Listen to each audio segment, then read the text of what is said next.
Okay, there we go.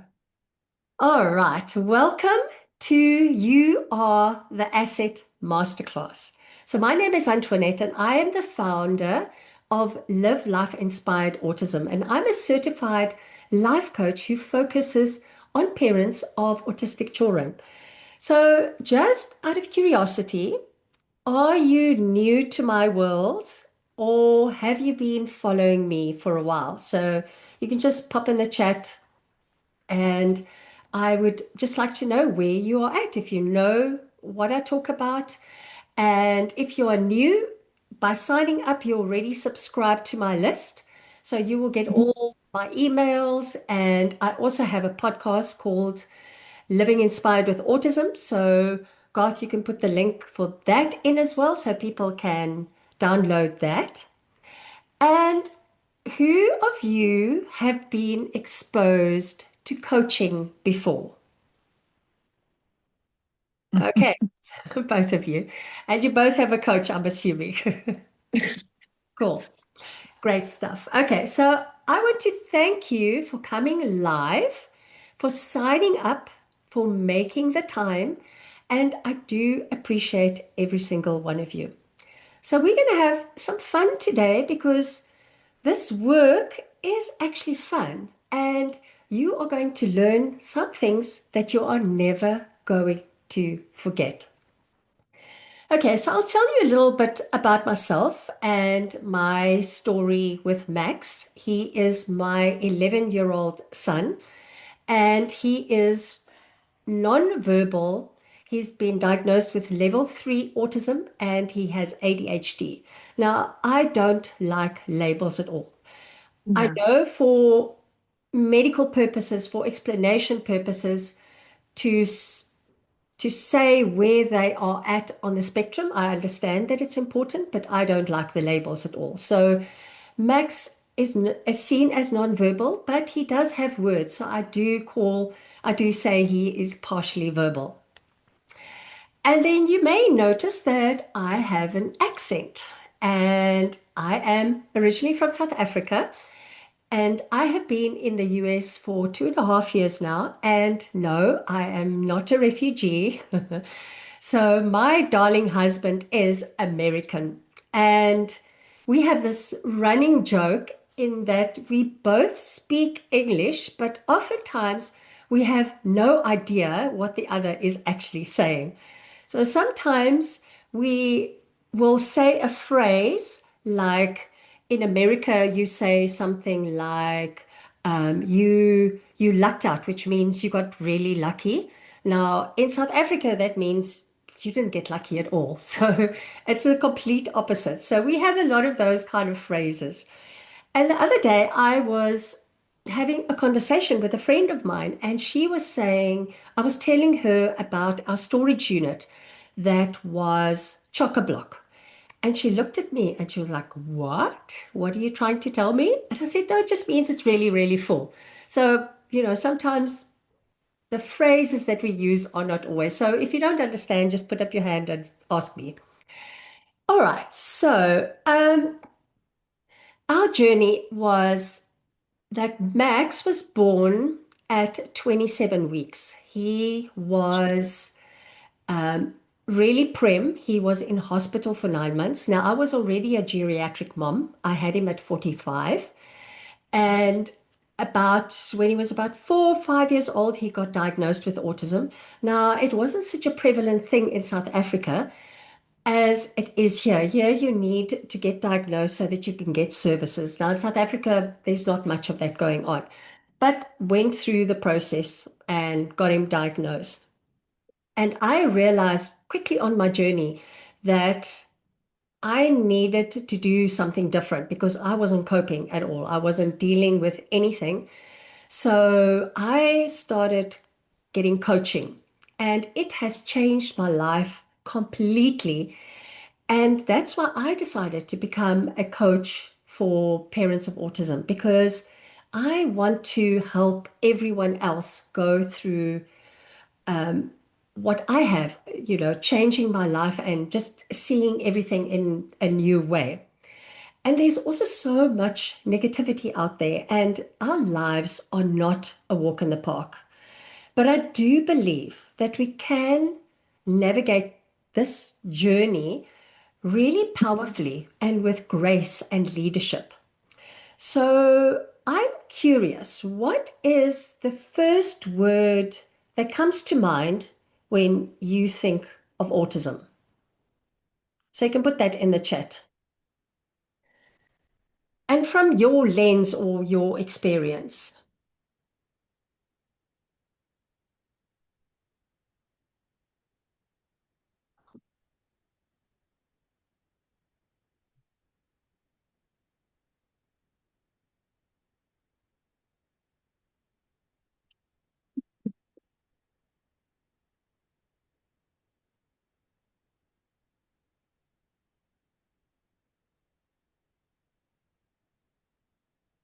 Is our chat working?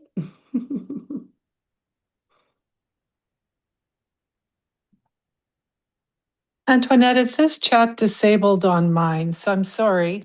Okay. Garth, can you just have a look and see what's going on there? Okay, let me just put on everyone. Okay, try now, Sylvia. Yes, it's working. Oh, perfect. Yeah. Okay, great. Fantastic. Oh, there we go. Frustrating. Yeah, there we Fantastic. go. Thank you so much, Victoria. Okay. So I chose the name for this masterclass because I do believe that every single one of us is an asset. And do you think of yourself as an asset? So between 0% and 100%, where do you think you fall? Do you think you are an asset? You can put that in the chat as well. 50%. Fantastic. Okay, so that is something we can build on. Okay, so thinking of yourself as an asset is more than self-care.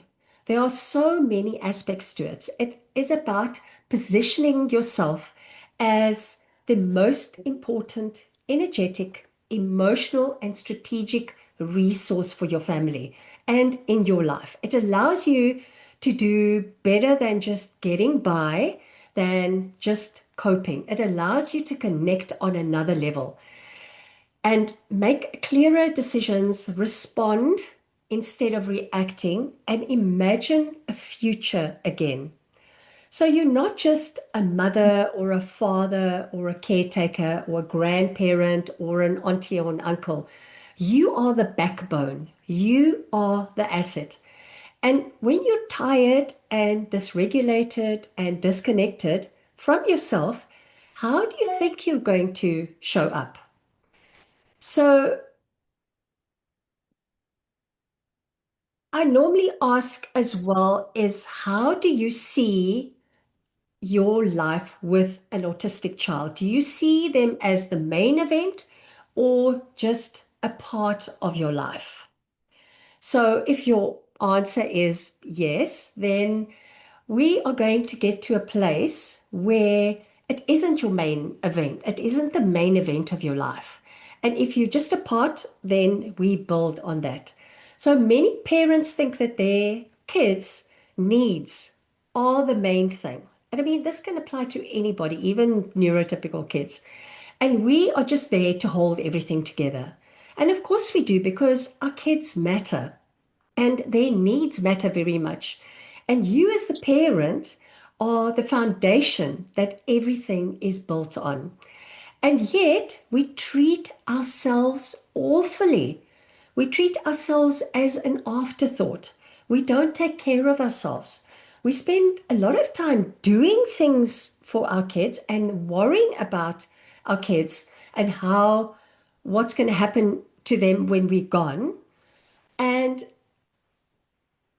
are you being, but what about now? What about right now? Are you being the best version of yourself now? Are you being the asset for them? Are you well enough? Are you fit enough? Are you financially stable enough? Are you energetic enough? And I'll share why this is important. Now, this isn't to blame yourself or to feel bad in any way, because right now you're just doing the best that you can with what you have, how you're thinking and how you're feeling with what you have right now. So just notice how you are treating yourself. Are you treating yourself like an asset? So let's start with the basics. So I teach a concept of inner stability, and it's about learning how your nervous system works. And everybody's nervous system is different. We have different experiences, which means our reactions to things are going to be different. Our triggers are going to be different. And I'm not going to go in too much depth with this, just sort of a little overview, just to give you an idea of what's going on. So, our nervous system comprises of three zones, states or zones, and they are as old as time. But the oldest one is what we call the shutdown zone. And it manifests in us maybe not caring or feeling hopeless or just going through the motions and not connecting to anyone. And you kind of go numb. Now, I'm not talking about depression and not, when you have a chemical imbalance. It's more like a situational thing about something that happens and then you go into that situation. So I want you to think of an example in your life when you feel that this has happened to you, you've had like a shutdown. And please share in the chat. So, with my example, while you're doing that, I'll tell you my example. So, when Max was in the hospital, all I could focus on was him and his situation and how he was doing at any time of the day. Because some days he was doing great, and other days I'd come in and he was sick. He'd pick up all sorts of things. Bearing in mind he was in ICU, which is supposed to be like really top-notch, clean, and no bugs around. But believe me, they catch bugs even in ICU. And I was completely disconnected from my family, from my friends. I was numb. I couldn't even have a conversation where I'd be open enough to hearing what somebody else was telling me. I was really numb. And I also remember almost having no energy and having to drive to the hospital and to park in the parking lot, hopefully close to the door, because there was this little incline and I had to walk up this little incline just to get into the hospital. I was not in a good place. Okay, so does anybody have an example of them being numb or in a shutdown place? Maybe you lost somebody or you suffered a trauma or something like that. Okay, so let's move on to the next state. So the next one, we have a fight or flight state or zone, which I think we all know really well. Now, this could look like anger, especially if somebody made a snarky comment about how we should control our kids. Or maybe you have this literal flight where you just want to leave the scene of the crime. Now, it could look like you're rushing, or you're trying to control things, or you snap, or overthink, or panic, or try to fix something. So, if you can think of an example, you can pop it in the chat. Now, my example is was a scratcher. So he would, when he got excited or dysregulated, he would run up to other kids and scratch them in their face. Or he would maybe get close to an adult, and because they weren't aware of what was happening, he would scratch them. So it was kind of a real traumatic thing that would happen. And I would just grab him, panic, grab him, and get out of there. Apologize and just get out of there. So that was my example of fight or flight?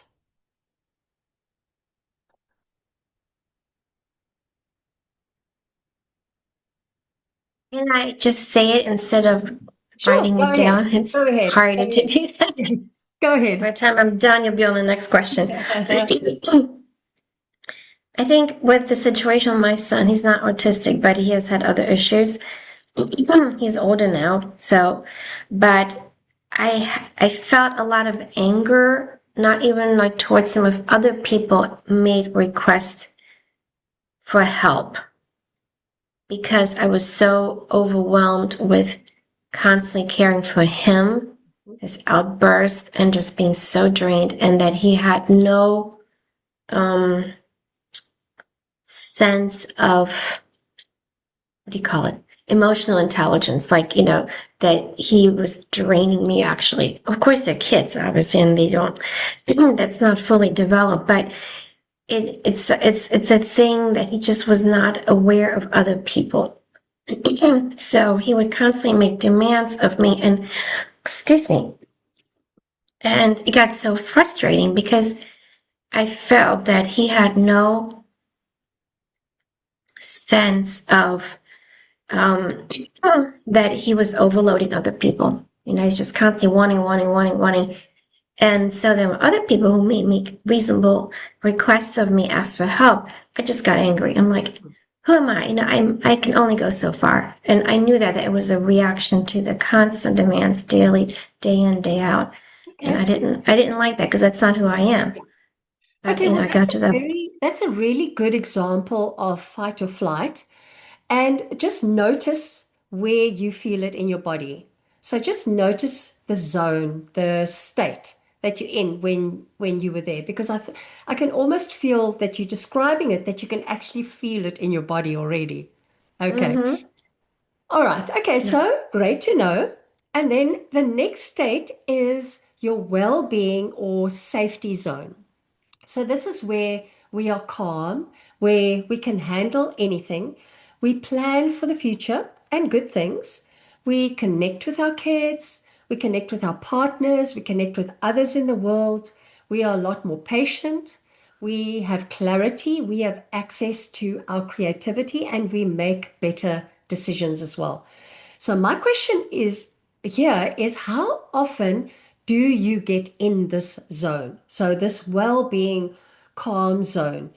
And if you are in a shutdown or the fight and flight, how quickly do you get back into the zone? So percentage wise, where do you think you are? Could it be 50, 70%? Maybe you lower. But the reason why I'm asking you guys to think of personal examples is because I want you to be able to access those zones more easily.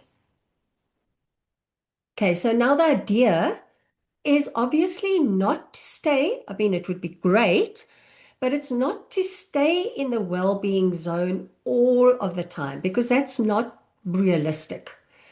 So we won't be there all the time. So if you're not and you keep falling out of that zone, you're not doing anything wrong.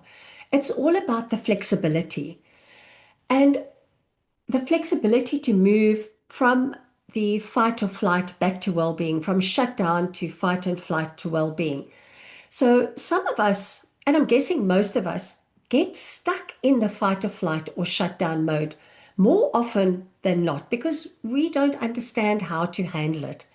But once we understand the various states and how you think and react in each one, you become more aware. And once you're aware, you can intentionally start manipulating the states.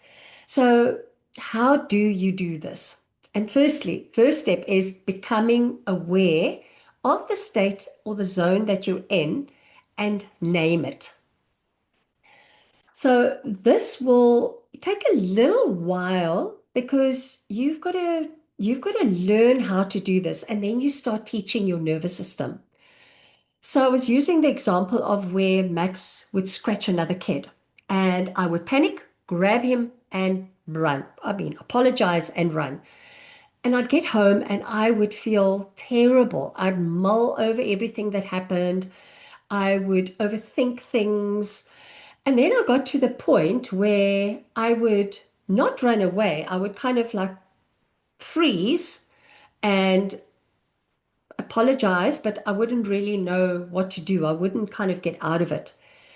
But I started to become aware of what I was doing. So the second step in the process is to process what happens. So you go home after the incident or whatever happens, you process your feelings. And it could be anything from, like you were saying, Victoria, anger, and there could be humiliation and embarrassment and overwhelm and mortification and fear. And this is a lesson all by itself in how to process emotions. And I do a lot of stuff of that on that. I just did a podcast series of, I think there were 5 parts on emotional skills. So you can listen to those. And once you process your emotions, you can actively decide how you're going to think and feel and act the next time something like this happens. Now, this is the practice. You don't need to overhaul your whole life. Just one experience. Find your way back to your safety zone again and again. And the more you practice it, the quicker it's going to start happening. And you can use this in all areas of your life. You have a fight with your husband, you have an issue with your neighbor, you are in traffic. You can use these things all across the board throughout your life. A couple of things that I like to do as far as managing emotions is one of the things I like to do is sit with emotion in my body and feel the emotion, find out what color it is. Does it have a shape? Is it moving? Is it still? And just sit with it. And if your mind wanders, just bring your mind back, because if your mind wanders, you're going to slip out of it. So you got to come back to it again. Sit with the feeling, and you'll notice that after a while, that feeling, that heaviness, wherever it is in your body, is going to start lifting. Okay, any questions so far? All good? Okay.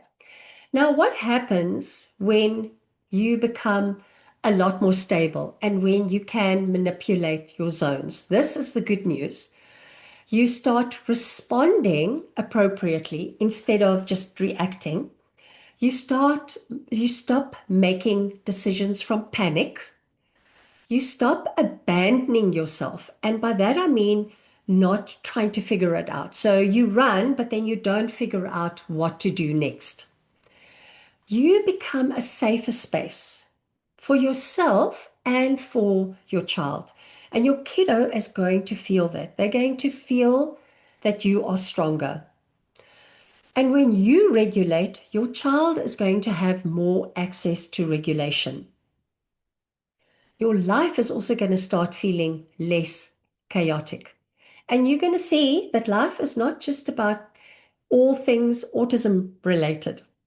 And then also you are going to be emotionally stronger. So think of yourself as a solid tree with deep roots. You can understand and you can withstand all manner of weather, all the autism stuff, all the life stuff, and still be grounded and steady. And your kiddo is going to know that you can handle anything. And feeling that safety means that they can let go and just be themselves. Because a lot of them hold on to a lot of emotions. So having inner stability means that you are the asset because your state determines the access that you have to calm and to connection and to clarity and decisions and the life that you're building. So your state determines what is available to you. Any questions so far? Okay. All right. So how are you feeling? Let's do a one-word check-in. You can say, you can unmute and say instead of putting in the chat if you want to.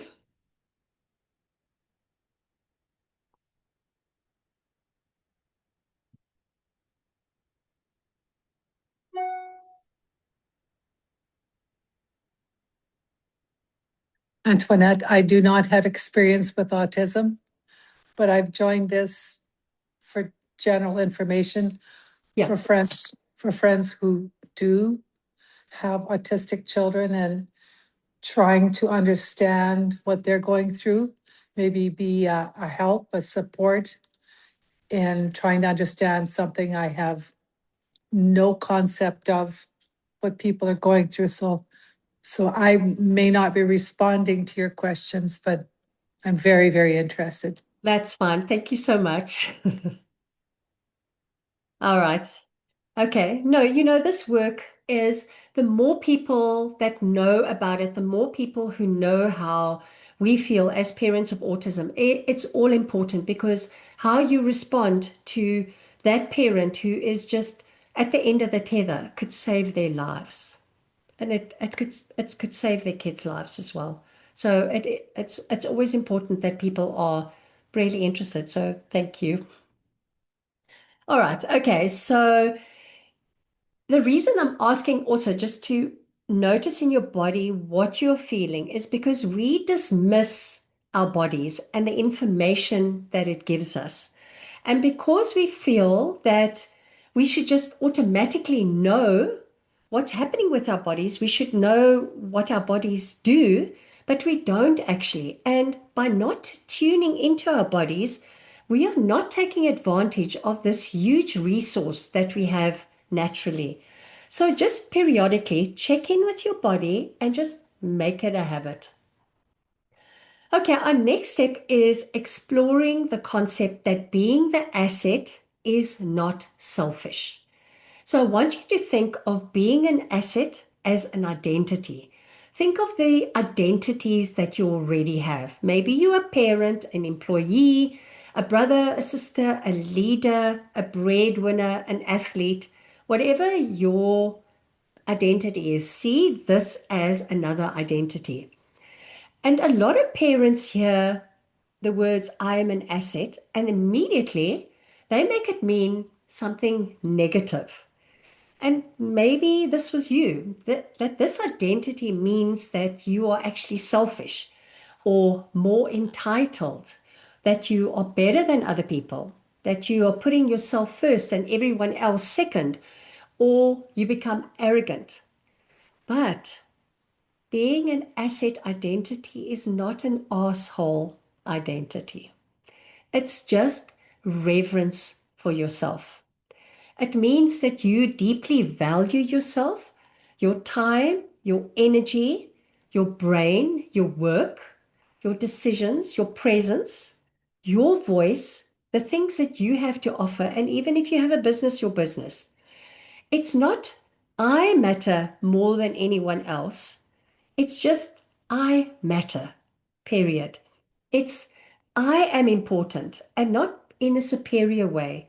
It means my time matters, my brain matters, my energy matters, my money matters, my reactions, my decision making matters, my voice matters, my work matters, and my showing up makes a difference. Now, this is a powerful shift because a lot of parents behave as though their care is optional. You skip breakfast. You don't drink water. You don't breathe. You put your needs last. You cancel your self commitments easily. You don't exercise. You don't rest properly. You don't take care of your emotions, your emotional state. You don't ask for help. And you say no to things that you really want. But when you believe I am an asset, you show up differently. You prepare differently. You honor you. You make stronger decisions. You take yourself more seriously. You take your needs seriously. You take your inner world seriously and you ask for help. Everything you do is creating the asset in you. Investing in yourself feels different when you see yourself as an asset. Even if you're a stay-at-home parent who doesn't earn any money, you are still an asset. So start believing that you are worth investing in. Your emotional well-being matters, your capacity matters, your future matters, your family matters. We of as parents of autistic children believe that every resource, or even any parent, we believe that all our resources should go to our children. But I want you to consider that as a parent, you are an asset. Your nervous system is an asset. Your well-being is an asset. Your leadership and your life is an asset. Another belief I'd like you to try on is I increase in value with time. So every challenge, failure, delay, hard year, disappointment, difficult season can become part of your future. If you extract that value, that future value, and learn from it. And I used to wonder why I was struggling so much because my life looked nothing like my friends' lives. And at the time, I thought I was doing everything wrong. And it felt like I was just making one mistake, one wrong decision after another. And then I started to think about how this was happening for me. And what gold nuggets could I get from this experience? And now I believe that this journey is going to be important for you. It's going to be important for someone someday. All those difficult times has become the foundation of the things that I teach. And it has also made me far stronger than I thought I would be. You are becoming more valuable. Each time you have a difficult experience, you become more valuable. Your lived experience is an asset. Your failures become wisdom, and your disappointments become less devastating. So once you start believing that you are the asset, your next job is to treat yourself as such. That means honoring your time, your energy, your money, your body, your schedule, your health, your commitments, your voice, your boundaries, your ideas, your rest, your need for support, your ability to think clearly, your ability to live powerfully, and the ability to lead your family. Back when Max was little, I felt that I had to be with him all the time. I had to take care of him every minute that I wasn't at work. And I didn't see myself as an asset. And it took a physical and emotional toll on me. So it was so bad that I landed up in hospital quite a few times, which meant I wasn't around him at all. So I started to arrange some support. I got a nanny to help me on a Saturday morning so that I could go out and have coffee, go to the shops, do my thing. And I was also leaning on my coach a lot more. I was willing to admit that I couldn't do it on my own.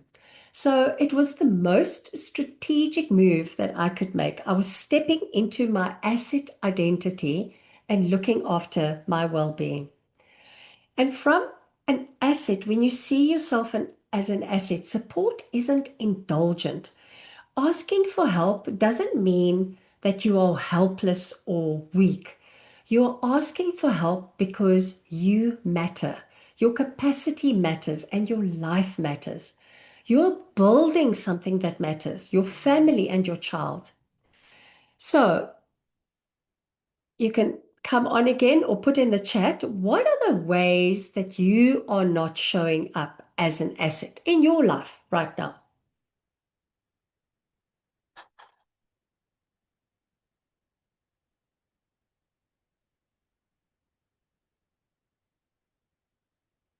And If you believed yourself to be an asset, what is one thing that you would do differently in your life? I'm sure you can think of a lot, but right now, just one thing. As a parent with adult children now, there's a very fine line of uh,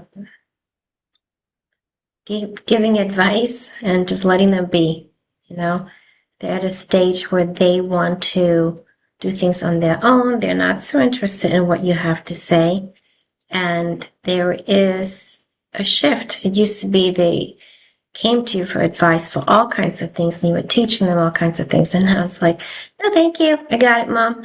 You know? And I am struggling to feel like an asset because I feel that whatever I say, I feel that they may just kind of like dismiss it. Like, yeah, I know better. And it has been a bit of a struggle to stay confident in my opinions and at the same time also respect that they are going through a phase where they want to make their own decisions. I get it. I've been through it myself. And yeah, so that is the struggle to maintain feeling like an asset and also knowing that it's okay to not advise all the time or to be consulted on everything. It does not diminish myself as an asset, but Yeah. it's Well, it progress. sounds like your children are actually building their own asset identities. Exactly. You are now the parent who has adult children, and now your focus moves to you as the asset, but in a different way, to see Mm-hmm. yourself in a different way. So I want you to think on things that you could think of, that things that you could do differently if you think of yourself as an asset without your children. Mm. Yes. Yeah, I guess that is the journey that I am on, trying to find a new identity in what I want to do, what I am good at. I still haven't quite gotten there. Hmm. Yeah, And process and you have time. yeah, Cool. yeah. Okay. All right. So I also wanted to point out that perhaps when you ask for help, some people don't do it from the right energy. When you're asking for help, especially if you're a really overwhelmed parent, some people try and kind of ditch their responsibility because they are tired, they are overwhelmed, they just don't want to deal with anything. So I want you just to realize that how you ask for help is also a different from a different place, because you can ask for help in a really powerful way from a powerful place, and you'll actually know the difference. So if you're asking from that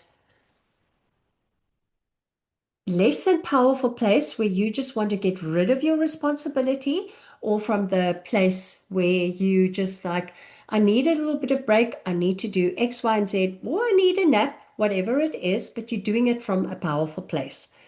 So, which brings me to, you also start treating the people around you as assets, your partner, your other children, your support team.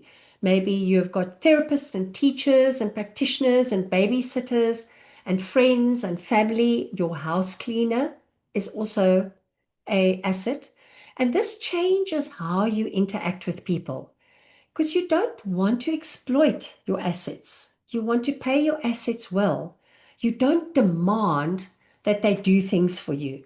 You value them, you treat them well, you communicate clearly. So when I had a live-in nanny, we respected her days off and holidays. She got paid really well. And to us, she was an asset. She was like a member of the family. And Max felt so safe and loved with her. And we still speak to her on a regular basis, even though we haven't seen her since leaving South Africa. And that was a relationship I still do. I want to preserve that relationship because she means a lot to us and she means a lot to Max. And she was so instrumental in Max's care. My husband is an asset. Max's school is an asset. His teachers are assets. Our babysitter is an asset. Our house cleaner is an asset. My coaches are assets. My medical team is an asset. So, apart from you, who do you think are your biggest assets in your life? So, for those of you who have autistic children, how is your autistic child an asset?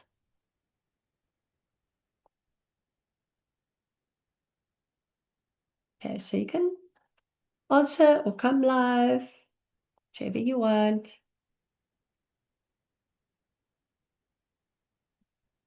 All right, so if you have a non-verbal kiddo or partially verbal like mine, how can that be an asset?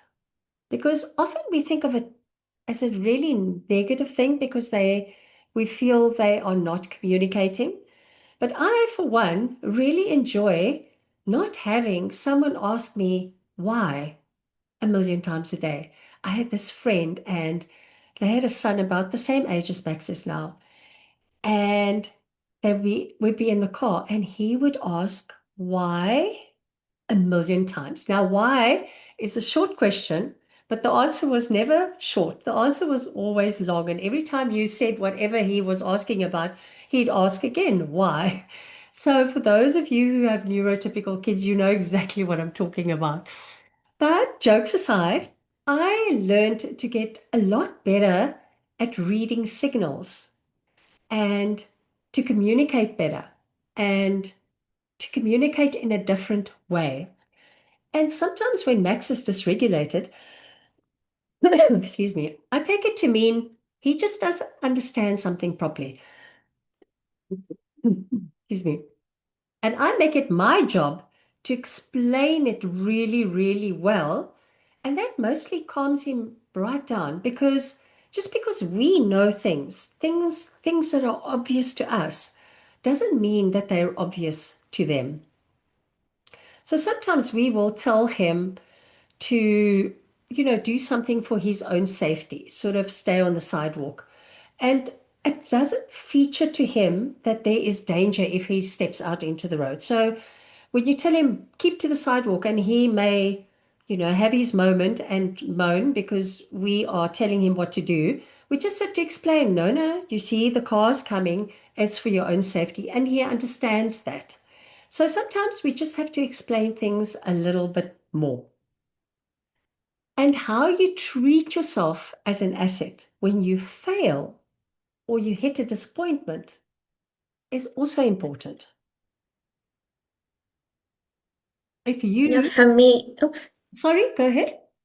For me, I think, again, I don't have an autistic son, but he's had other issues that have been very difficult and things have gotten much better. But with him, I learned to remain calm, even though I wasn't calm on the inside as much, but on the outward, because he had so many outbursts and just, you had to be calm because otherwise things would just escalate. Correct. And I learned that to stay calm when he had his outburst and to calmly talk to him because otherwise, part of his outburst, I think, was because he did not know how to regulate his internal, whatever he was going on. He couldn't articulate a lot of times what he was feeling. He would just scream. And to recognize that there was so much more behind that screaming, his own help to help me to calm down. I can't put words to it. So it helped me to practice staying calm when things were chaotic. And also to understand other parents that have children with special needs. I didn't understand that before. Yeah. I thought I don't know what's going wrong with these parents. Why can't they get their kids under control? Because I had a first child who was so easy to raise. She was just like the picture perfect child. And I thought, what's the matter with the other parents? Why can't they get their act together? I tell you that situation. And then I had another son. My kids are like, now you're a real mother. Mm-hmm.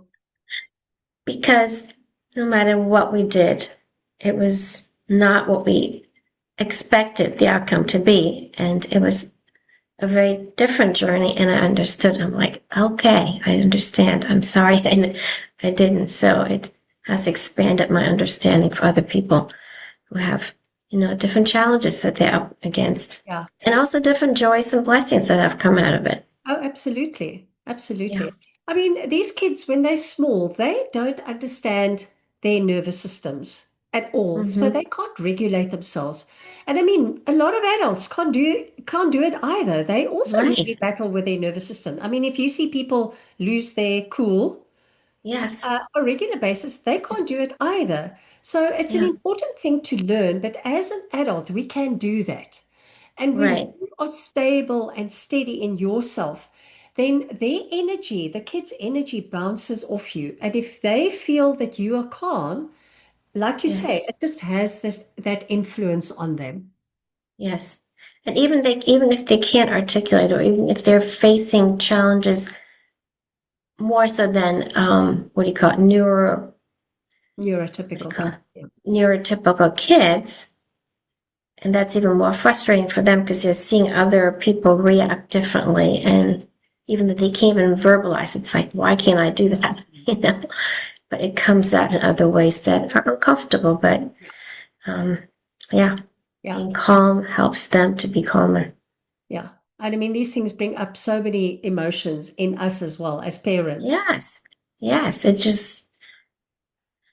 It creates uncomfortable emotions, but understanding, writing it down, understanding the steps of what you can do to calm yourself down is important because it's so helpful because it's like, okay, it's not rocket science, but you have to understand to take time because you matter. Yeah. Take the extra few seconds to respond and to just mentally go through those steps until they become second nature to you and you Exactly. can respond quicker. Yeah. And it is amazing how quickly it can happen once you practice. And it's amazing to see how it has such a huge impact on those around you, and especially your children. Yeah. Exactly. Yeah. Okay. All right. So we were talking about how you treat yourself when you fail or hit a disappointment. And if you are the asset and the failure and disappointment is an asset, think about how you treat yourself because that determines your level of capacity.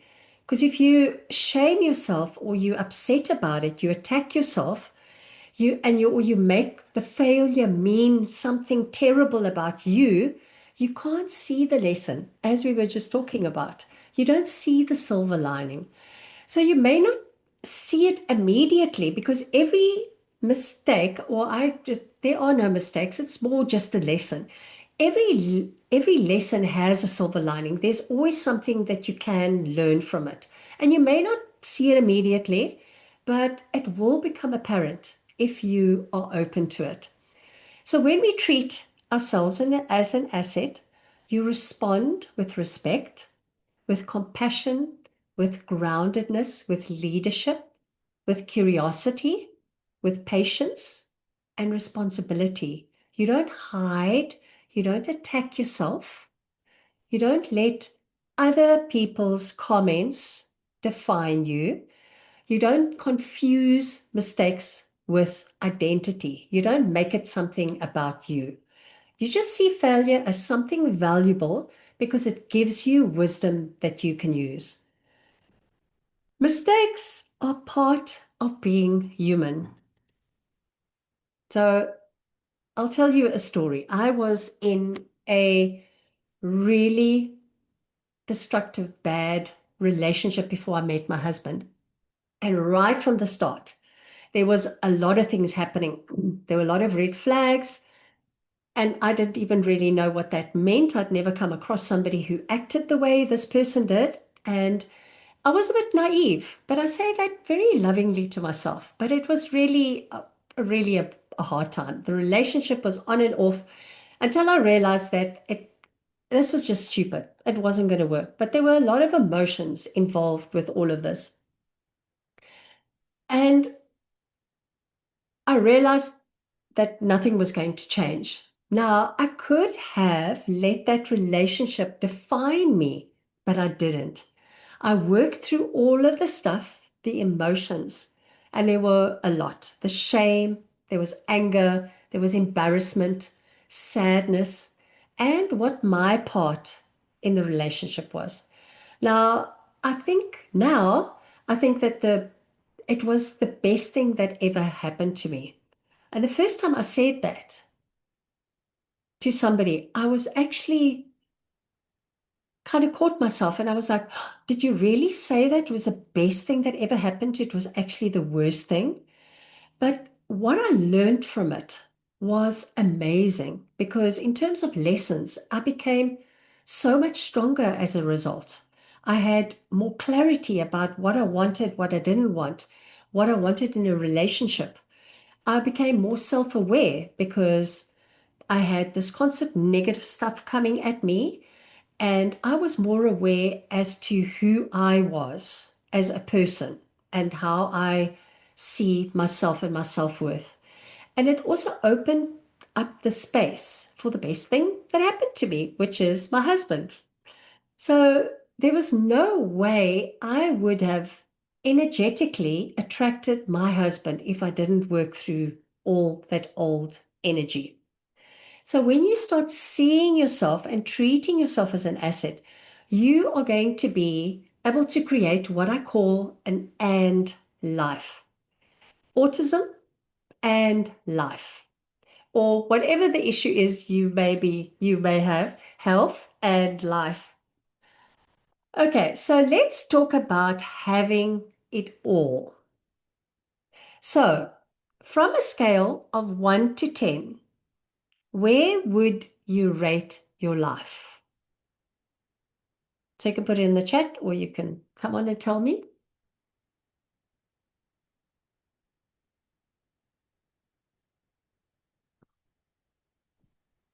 May I just tell you instead of Sure, typing? sure.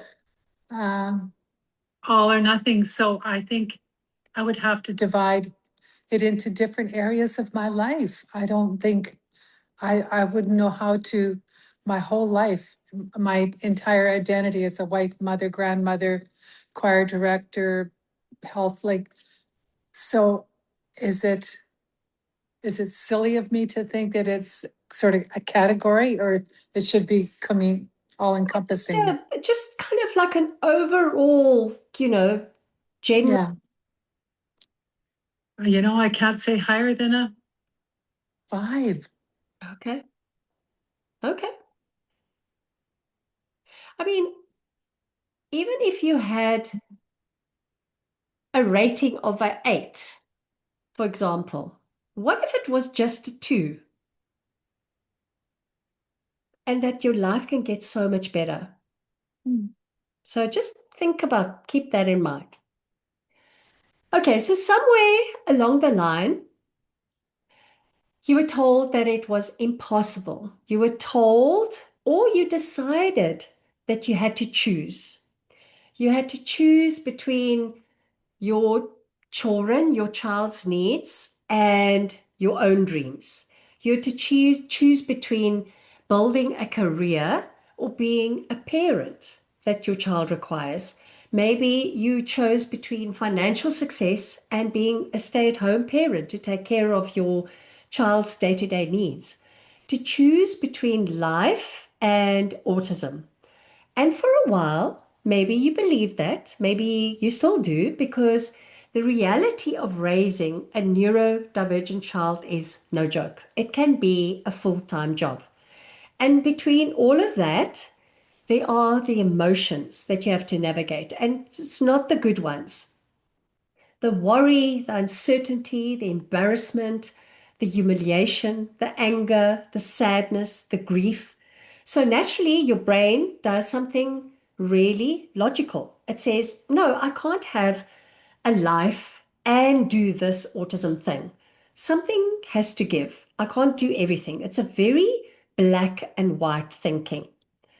And most of the time, because you, of course, you love your child, the thing that gives is your life, your goals, your ambitions, your sense of expansion, your dreams that just get placed on the shelf with a label that says maybe later, maybe when things calm down, maybe when my kiddos are older, maybe when life is easier.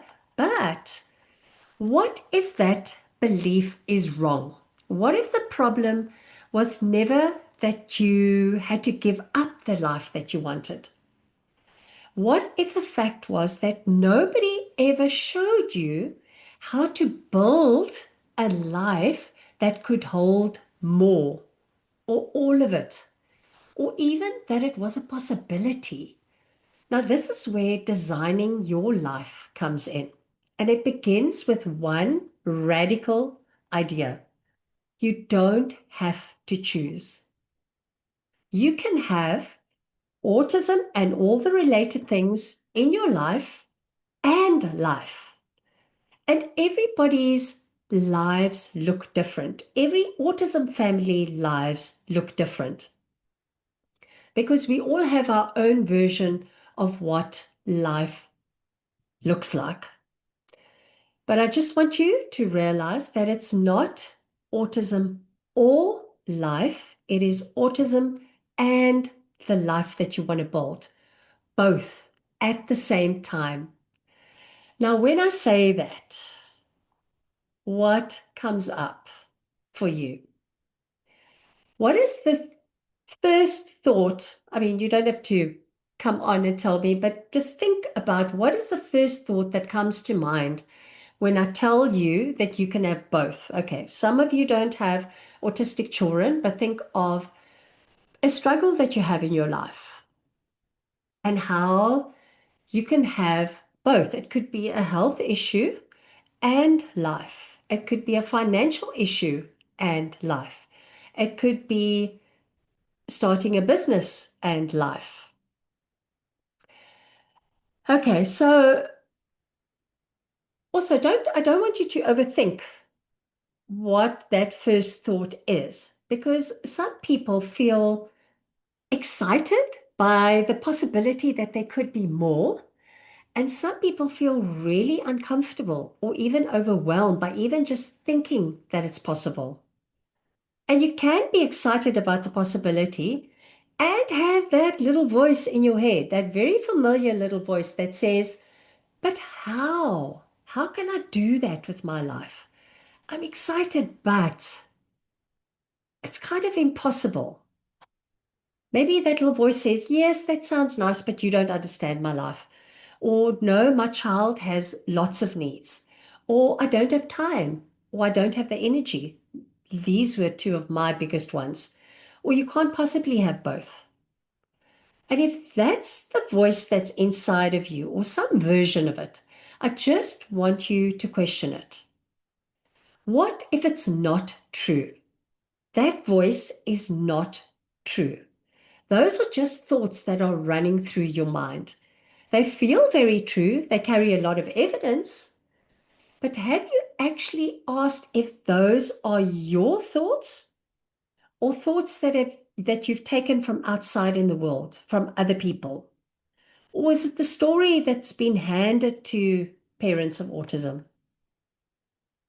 That story that says that your life has to revolve around your child and that your ambitions have to be buried. Secondly, you may say to me, but I have plenty of physical evidence that you can't have both. Perhaps you started thinking that you could because you didn't really know any better, and then you realized that this was a lot harder than you thought. When I was single, I was working full time and I was dealing with the hospital issues, first with Max when he was prem, And then with autism and his ADHD, I had plenty of evidence that I couldn't have an and life. But something inside of me refused to let that be it. And I didn't know how. Granted, I wasn't around a lot of autism exposure at the time, but I refused to give up what I wanted. And I didn't really know, but I had this feeling that what I wanted was maybe a loving partner, and I wanted my own business, and I wanted to have the time to do all the things. I wanted to be healthy, I wanted to travel, and I wanted to be a good parent for Max. And that's why I started my coaching journey, and I could then finally see my way forward. Now, you may not always remember or know what you want, but those answers are inside of you. And we sometimes just forget to dream. So think about, what do you really want? Don't filter yourself. Just think of what you would really like. Think of things that you're struggling with. Maybe it is weight. Maybe it's health. Maybe it's relationships. Maybe it's your career. Maybe it's one of your kids. Maybe it's starting a business. Maybe it's your worthiness or confidence. And one thing I learned with working with autistic parents is that we are the most capable human beings on the planet. Just think about it. Every single day, you are dealing with situations that most people could never even imagine. In terms of autism, you regulate nervous system as best you can. You speak up for people who don't understand autism or your child. You have to deal with hospitals and medical issues and school systems. You're constantly problem solving. You stay calm in situations that would have most people running for the hills.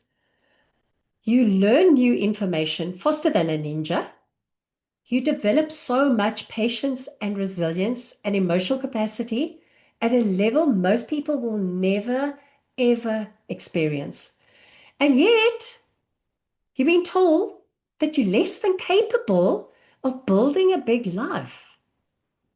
That idea is insane. It's crazy. It's backwards. Because the truth is, the very skills that autism parenting develops in you, all that stuff, all the hardships and the disappointments and the struggles, are exactly the skills that build extraordinary lives. So think of yourself as in training for your and life. And when you believe the story that you can't have it, you lose your power, you lower your expectations. And so life just becomes about getting by and coping and just managing. It's not about creating or possibility or balance or being alive in your life. But when you dive into the possibility of designing your and life, the question is, what kind of person do I need to become to hold both? That difficult thing, autism, and your life. And when you ask that question, you stop negotiating with what gets preference in your life. So maybe you become more resilient, stronger, powerful, courageous, trusting, emotionally strong, physically strong. So you start expanding your capacity. Now, most of us kind of have done this in an unintentional way. We've expanded our capacity because of all the things that have happened. And it feels like crap most of the time. It feels like we're gearing up to go to war. And we can do it, but it's not sustainable. And then when things calm down a bit, we dread going back into that space. but you can actually expand your capacity in an intentional way, a powerful way, so that you can do it effortlessly and without a lot of drama. And then you can stay there as long as you like, and you won't have need to come down to rest or come down or burn out because you know how to do it. Okay, and now that I've got you salivating for an and life, let's talk about what an and life actually looks like. So it is when two or more things exist at the same time. So it could be your child's needs and travel. It could be autism and financial freedom. I'm not going to go through all of them, but you can think of the ones that you want to do. It could be I am building my business and I am there for what my children need and I travel. And the more ands that you add to it, the more your capacity is going to build. So I just want you to notice something. We're not pretending that autism doesn't exist or that it is not part of your life. We're not minimizing the realities of it. We are simply refusing the belief that autism overshadows the rest of our lives. We learn to work with our realities and we build our life. Okay, so you can make up some examples of your and life because we are kind of running out of time here. So you can write down what your and life is. And I just want you to think of something that happens that is really surprising. When you do think about your and life, you actually become a better parent. And why is that? Because parents who live their lives have a lot more energy. They have a lot more resilient. Fulfilled parents have more emotional bandwidth. They're not living inside of this resentment or anger or deadness. They're actually alive because your life now has meaning. It has growth. Your nervous system changes. Your capacity changes. Now, I didn't immediately get my and life, but I saw the possibility of what I wanted and something that was very different than what I had before and what I wanted to create. And I started small, doing one thing at a time, because building an ant life is not about doing everything. It's not about looking at your neighbor or your friends or other autistic families. It's about designing your life intentionally, a life that you love, that works for you. Now, this is important because you then now get to think outside the box about how you want your life to look like. Now, one of the things that prevents us from thinking about an and life is because we live in reaction mode. We respond to what happens out there. We respond to our circumstances, to work, to appointments, to traffic, to meltdowns, to schedules, to fights with our partners. The day runs us. Now, life design flips that pattern. Instead of reacting to life, you begin architecting it. And you begin asking questions like, what actually matters? What do I want my days to feel like? What am I building here? What am I modeling for my child? Because whether we realize it or not, our kids are watching, and we forget that sometimes. Now, Max has picked up this habit that he does when he's frustrated because it's something that I do. When I get frustrated, I do this. So now when he gets frustrated, he goes, he makes the gesture. So they watch how we handle challenges. They watch how we speak about our lives. They watch how you handle their meltdowns and their behaviors. They are watching whether we run away or we hide, or they watch us if we stand, if we are solid and we grounded. And one of the biggest gifts, the greatest gifts that we can give our children is to show them what it looks like to actually build a meaningful life, even when life is complex, especially when life is complex. Our kids need a parent who's alive, a parent who is strong, a parent who demonstrates creating, a parent who is an asset. Okay, so another thing that holds parents back is guilt.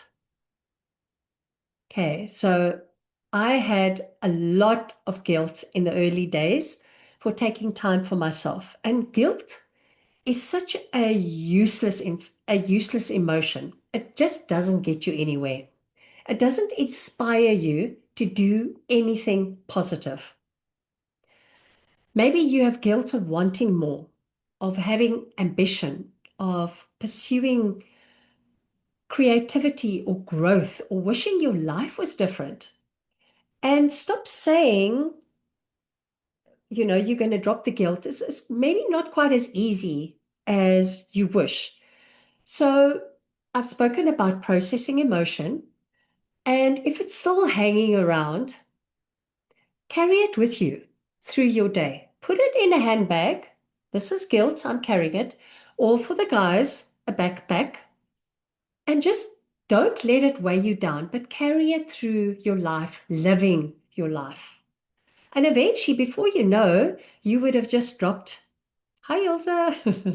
You would have just dropped the handbag and you would have left it along the side of the road somewhere. And I realized that when I ditched my guilt handbag, my health started improving and I started enjoying me time. And wanting a meaningful life is not selfish. It makes you human. And humans are designed for growth. We are designed to live. But when you are in that energy, something beautiful happens. You become energized. You connect with yourself. You actually have joy in living again. And that energy feeds all areas of your life, including your parenting. Now, the surprising part, and life does not just happen. It happens in the tiny moments, one decision at a time, one belief at a time. One day at a time. It happens when you move the needle just 1% every day. It happens when you say, this is what I'm dealing with right now, and my life matters. This is the beginning of life design. Okay, so you can make some examples of what your and life looks like. All right.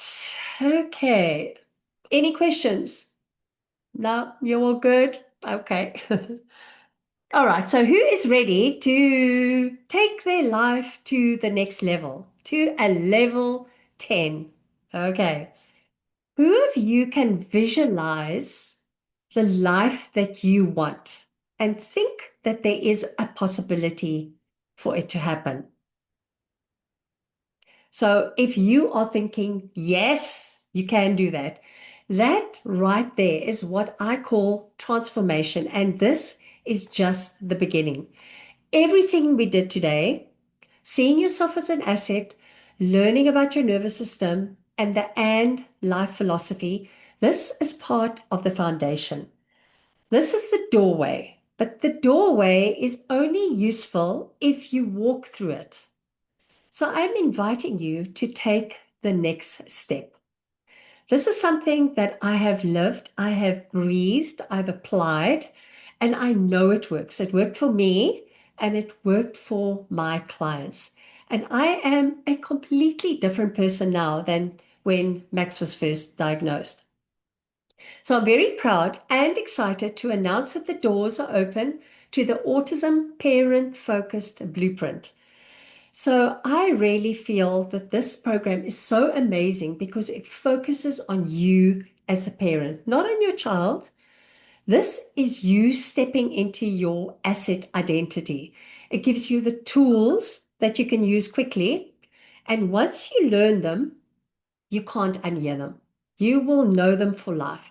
You'll begin seeing your life, your kiddo, and your reactions and your future in a completely different way. Now, before I tell you the investment, I just want to share something with you. When I started this journey, I was exhausted, I was ill, and I had a lot of guilt, and I was doing the best that I can, but I wanted my life to be better. And I'll give you a little snippet of what my typical day looked like before I started doing this work. Let me take a sip. I would wake up at 5, get Max ready for school. Now, bearing in mind he was about 3 or 4 years old at the time, I would drive 30 minutes to school, to an autism school, which was literally in the next town over. Then back again 30 minutes at the start of rush hour, got home, got myself ready for work, and then drive another 45 minutes in traffic to get to work. And then spend the day at work where I work for a property development company. I'd leave at 4, drive an hour back in traffic to go and pick Max up from school, and then another hour back home again. So it was really a long day for both of us. Then it was dinner, bath, and playtime. And because Max had ADHD, playtime looked like constantly peeling him off counters, the top of the fridge, down from the security gates, or rescuing his beloved hair straightener and hair dryer, which he used to carry around with him everywhere, because he'd chuck it in the neighbor's yard. And I needed, when bedtime came, I needed to find where those items were. Otherwise, we would not hear the end of it. Then I put Max to bed about 10 times a night because he would keep getting up. And then once he was down, I'd spend a couple of hours in front of the TV before bedtime. And I was exhausted and empty. And I knew my life needed to be better. I wasn't being a good parent to Max. I was just going through the motions and we deserved more. Now, that was just like a typical day. I had a very high demand job as well because I was taking care of our property company was building hotels, and I was taking care of all the professionals. I was taking care of all the budgets for the hotels, everything that was going on. I had 3 directors and I was looking after their personal lives and their properties. It was a lot. It wasn't a go to work and sit behind a desk job. I had to be mentally on all of the time.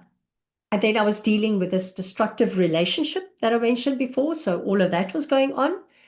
And from the stress, I mean, one year, I think it was 2018, I had spent about 8 weeks on and off over the year in hospital with pneumonia in one year. So every time I went to hospital was for 2 weeks.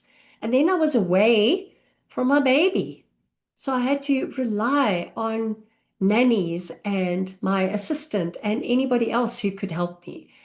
And Max couldn't even come and visit because my immune system was low, so they didn't want to give me infection. So, but I did sneak him in. So it was fine. And then I was weak, physically weak as well. So every time I needed to go to the grocery store, I would park the closest to the shopping center or the shop, and I would, with military precision, know exactly where the items were in the shop. So I didn't have to double back or go down aisles because I was conserving energy. It was that bad. And I kept thinking to myself, I can't do this forever. This can't be my life. Now, obviously, I wasn't going to bail on my life. I couldn't like bail on Max. And I just didn't know how to make it better. And I felt like I was in victim mode. My life was happening to me. I was reacting. I was just responding to all the crises that was happening in my life. Now, the interesting part is I was doing the best that I could at the time with how I was thinking. And I didn't need anybody else to tell me how awful my life was or was going to be with a son with autism. I had that. Lots of people told me that. What I needed was capacity. Capacity in my nervous system, capacity in my thinking, capacity in how I designed my life.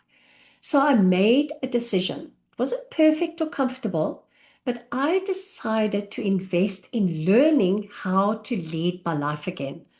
I found coaching, as I mentioned, and it was life-changing. And within weeks, something incredible happened. Max was still autistic. Life was still life. I was still spending hours in traffic, but I was doing so much better. I now had tools. I had the perspective. I was calmer. I was more focused. I started to get excited for the possibility of what my life could look like. And fast forward, I think we're now 6 years on. I have an amazing partner who is now my husband. And he is incredible with Max, better than I could even imagine. I work from home doing something I absolutely love, which is coaching you. My health has improved dramatically. I've lost 20 pounds and picked up another six in muscle, and I feel stronger than ever. And Max, he's doing great. And everybody who said that I couldn't have my and life, they now tell me, oh, you just got lucky. You're just really lucky now. And we all know that luck has nothing to do with it. It's everything about taking control of your life and making the decisions. Now, those are just physical returns that you get, my physical returns that I got from doing this work. Now, yours may look different than mine, and it's no less incredible. Now, intangible results, you're also going to get peace of mind, more calm, especially in the hard moments, deeper connection to your child, more confidence, better emotional capacity, more trust in yourself, a stronger ability to lead, and a new sense of personal power. And these skills transfer into all areas of your life, as it did mine: business, marriage, friendships, money, career, emotional resilience, health, personal goals. That's the kind of return I'm talking about. And I'm sharing my story with you with all the obstacles and challenges and how I overcame them and still busy overcoming them. Because no matter what you are going through right now, if I can do it, so can you. And this is exactly why I created this program. Okay, so are we ready for the investment? The investment is $497. Now, I want you to think of the investment in this way. Not as money that you're just spending, that you're throwing away, but as an investment, a decision, and a quick decision. A decision that says, I am worth investing in. I am investing in my life. Now, I want to share something about investing in yourself. You can read all the books in the world. You can watch all the videos, all the TED Talks, or think about it as long as you want. But signing up to a program like this is getting coaching, is where you get the extraordinary results. You make the decision right now that you would treat this investment like it matters. You show up, you implement, you try the tools, you ask the questions, you get coaching. And when you do that, the return doesn't become just a possibility, it becomes inevitable. So I want you to think of this as a program in a box. I actually got this from one of my coaches. And it's so good. That's why I want to tell you all about it. Imagine you went to Target or Dis-Chem for my South African friends, and there is this box on the shelf that says Autism Parent Blueprint, a total solution to making autism easier. It costs $497. You would go out to the checkout. You would run to the checkout, gladly pay the money, go home, and open the box, and immediately your life becomes easier. Would you not spend the money to do that? It's a no-brainer. And that's how I feel about the blueprint. It's that good. When you commit to learning the tools and new ways of regulating your nervous system and new ways of understanding your kiddo, new ways of thinking, the return is inevitable. All right. So Garth, please could you put the link in the chat for me, please? So if you're in, you are now going to have the blueprint to follow and the support because you're not going to be alone in trying to figure it out. You're going to start creating certainty for yourself, for your child, and for your family. Certainty in the next step.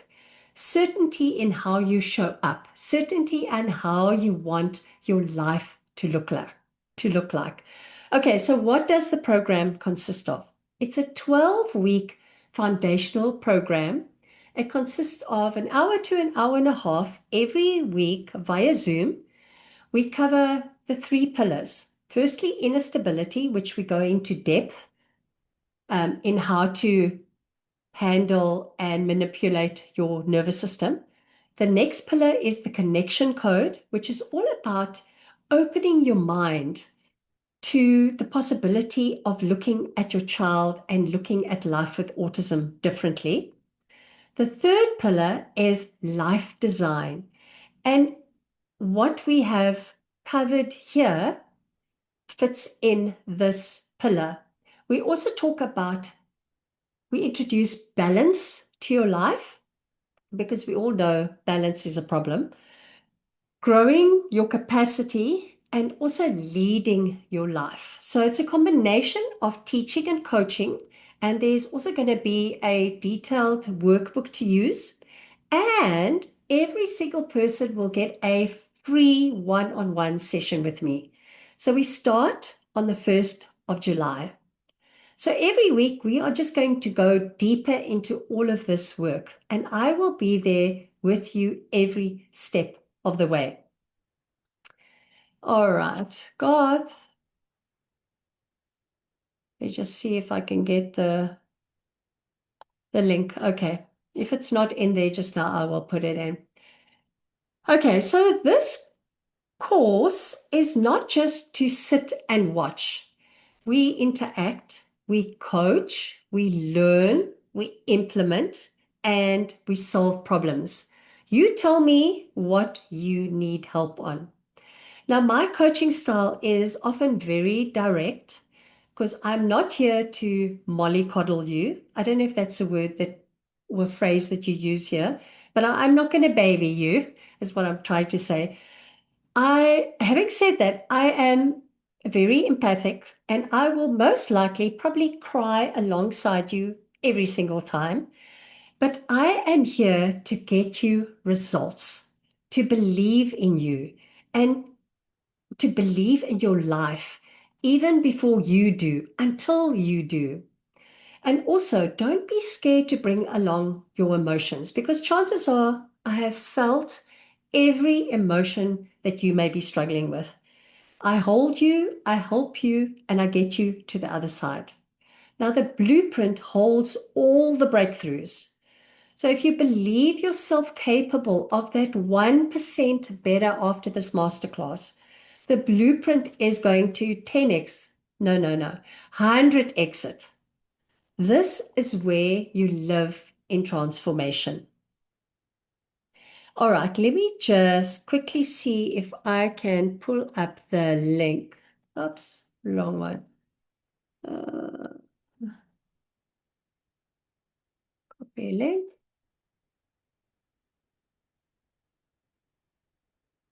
Paste the link. There we go. Okay, there's the link to sign up.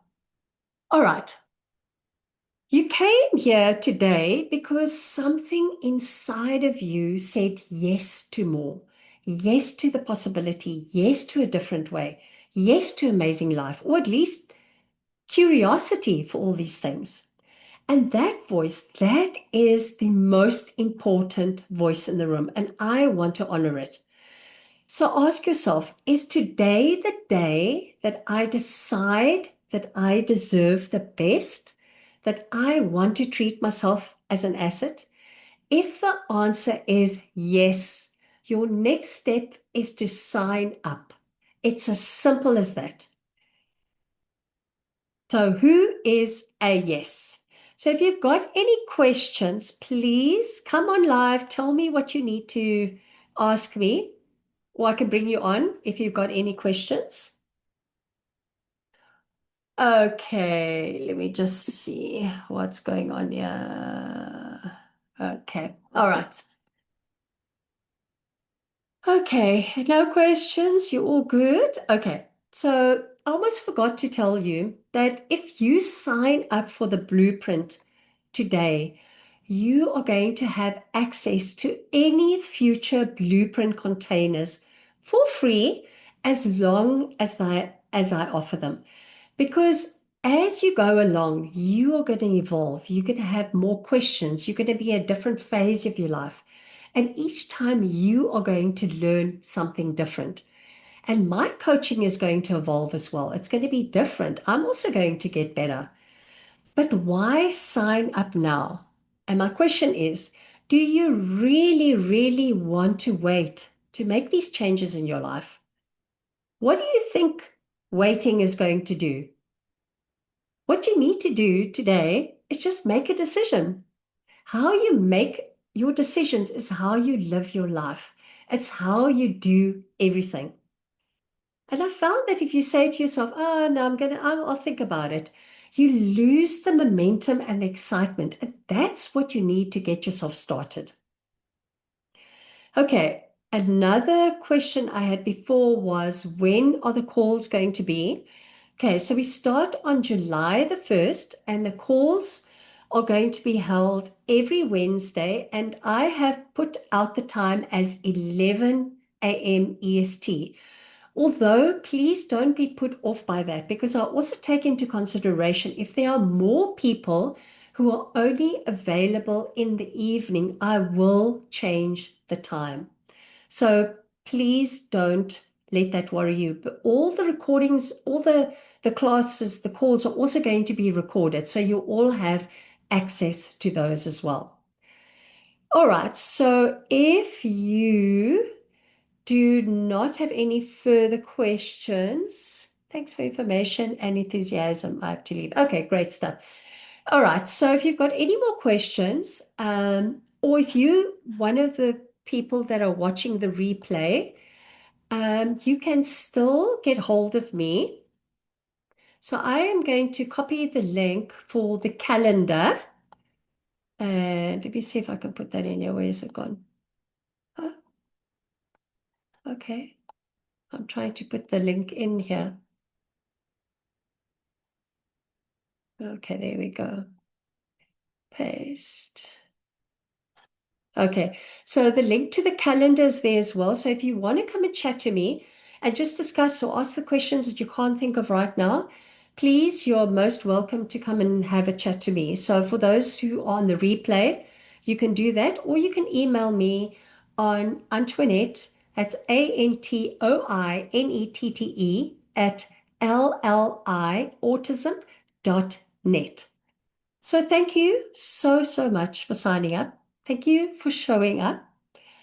I extend my gratitude, and I'm so grateful for all of you for believing in yourself and your lives and believing in me. You guys are amazing. All right, everybody, I will see you in the blueprint. Thank you. Bye-bye. Well done, Antoinette. Thank Thank you. you. Thank Have a you great day. for coming. You're welcome. Bye bye. Bye.